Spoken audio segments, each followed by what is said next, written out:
Hello and welcome to one of my adventures. Today is a very special day. I am outside the Museum of Mountain Flying here in Missoula, Montana. It is one of their rare winter open days, and we are going to go look inside at what makes this museum so amazing. Truly a gem of Western Montana for the United States and probably the world as well. A very rare location.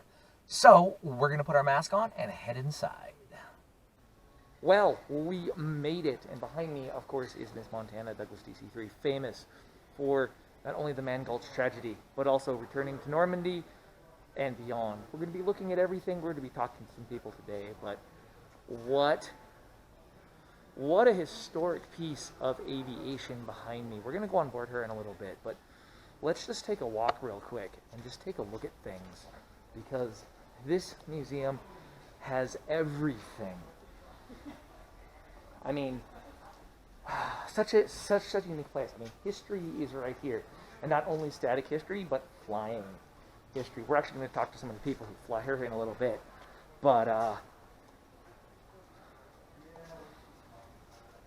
behind me, engine displays, like just really cool things. A little bit about Always. That was filmed in Montana, dealing with this.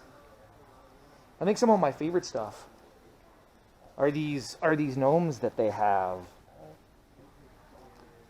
Look at them. Couple of really old rotary engines.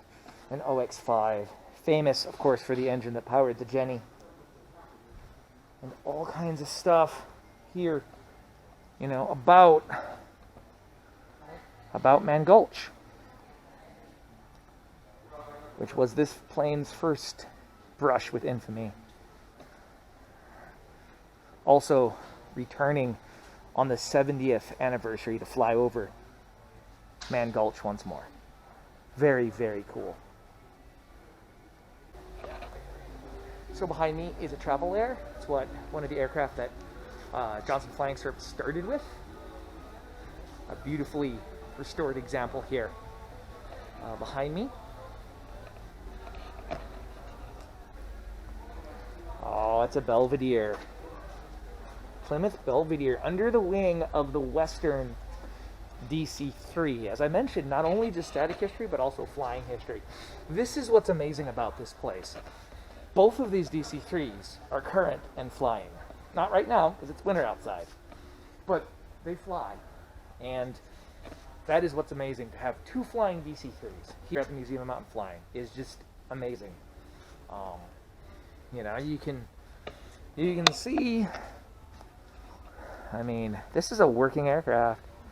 The battery's out, and the story of this aircraft is actually really interesting.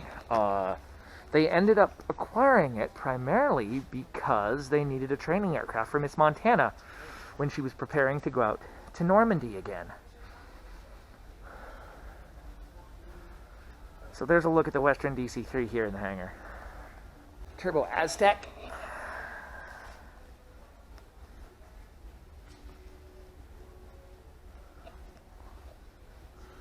You know, I mentioned that there was just all kinds of interesting history. Here's one of the displays about Johnson Flying Service, a really famous and very influential and important part of the Museum of Mountain Flying, because they pioneered mountain flying. They really did.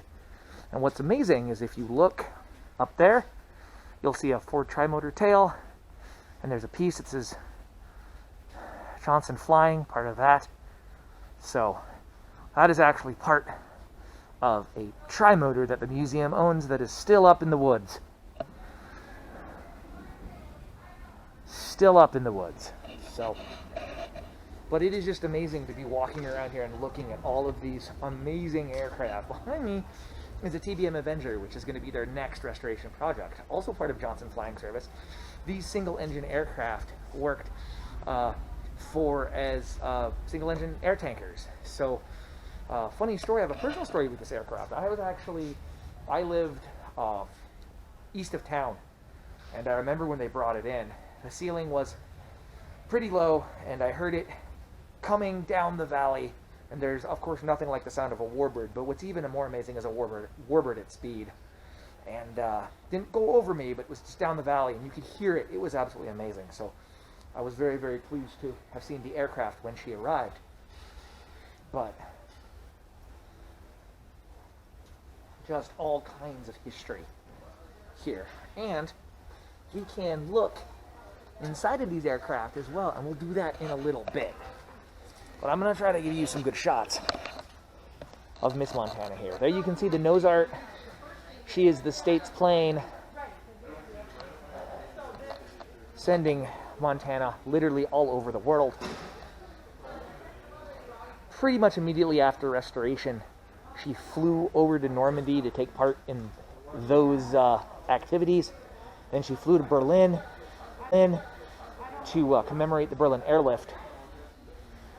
When she got back, she very quickly was sent down to Florida to help with hurricane relief, still doing the job that these aircraft were designed for. December 17th, interestingly enough, is the birthday of the DC-3. They recently just celebrated 85 years.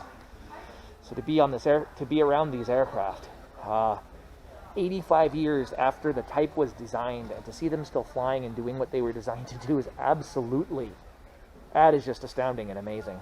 So, you know, that's the mission of this museum, is to not only have these here, but to fly them as well. Because, of course, only through flying do we truly appreciate what these aircraft do. So, N24320, if you've seen the cover of Young Men in Fire, this is the aircraft that is on that cover. One of the covers, anyway. But these seats here are original C-47 jump seats. They scoured them from all over the country. They are not expensive to get, and they are not easy to find. But these are original C-47 jump seats for this particular C-47.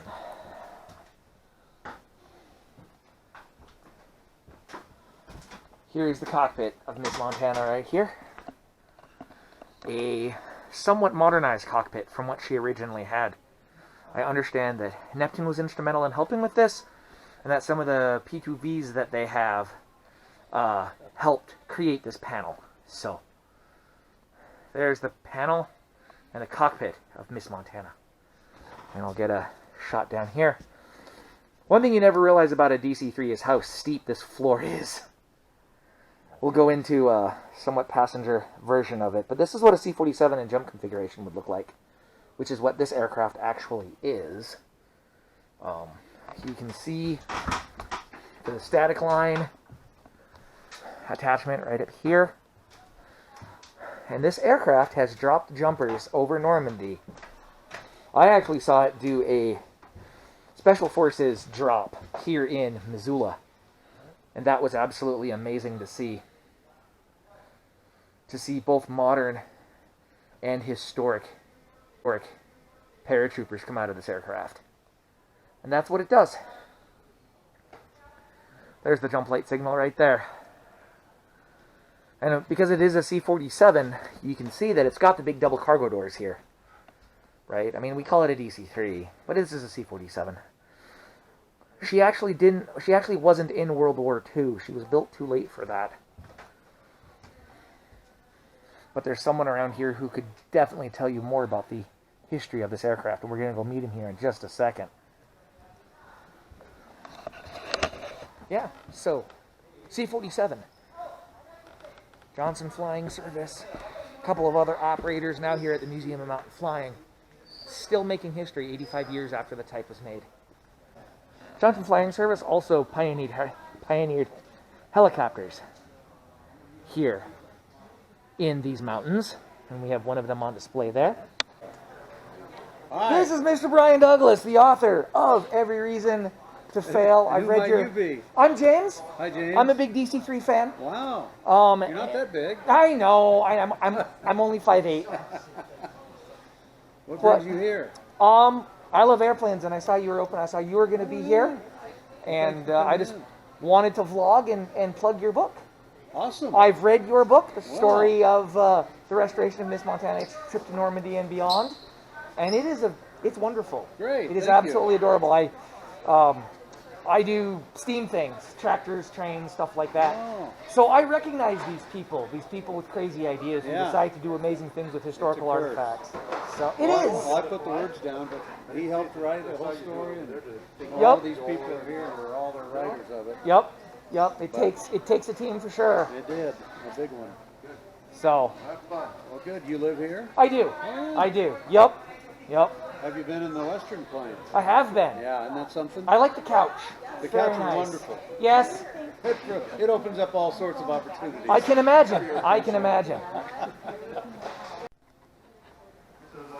So what they're doing today is they're organizing a toy drive for Western Montana and the surrounding communities.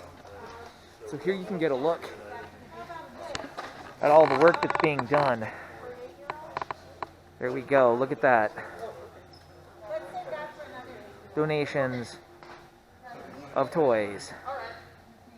That is just really, really cool. So, let's go aboard another plane. We will go check out Western here. So I'll give you another overview here of the Western DC-3 here. NC-33 644. And as they say, please only one person on the steps at a time. There was a time in this country where if you were going anywhere and you didn't want to take a train, or a bus, I guess, this is what you would be flying on. You could board something very similar to this right here, where I am. Probably early on in Missoula, it would have been Hale Field. Later, it would have, of course, been here at the Missoula Airport. It wasn't international at that time. And you would have boarded something like this.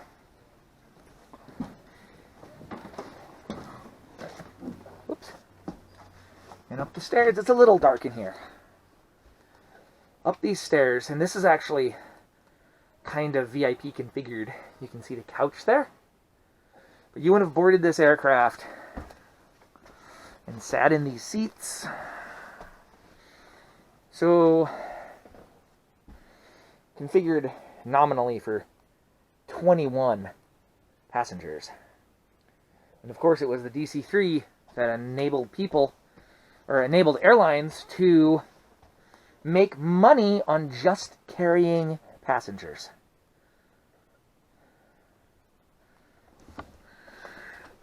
And up here, of course,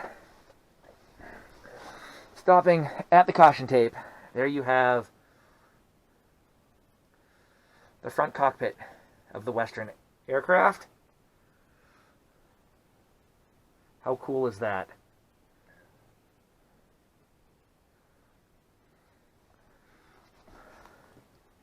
Let's have a seat. So there we are. Anywhere we wanted to go. Kansas City, Chicago. Probably need to take a flying boat to get across the oceans. But this opened up transcontinental air travel in a way that is amazing even today. If you read Every Reason to Fail, they are flying this aircraft straight from Missoula. I want to say it's like Missoula, North Dakota, Kansas City, and then from Kansas City down to Florida. And they'll do that in a day. Can you imagine what that must have been like 85 years ago? Have an aircraft that could do that, carrying 21 people in relative comfort. It must have been pretty cool.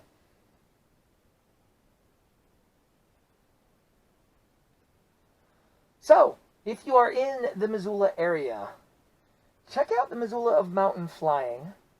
You can also find them under Miss Montana and Beyond on Facebook. And check out that book, Every Reason to Fail by Brian Douglas. It is an absolutely amazing read, and I highly suggest it. So from the interior of the museum, I think this is going to be it for me. Thank you so much for joining me. If you like airplanes, if you like history, this is going to be one of the places for you. So, I guess until next time.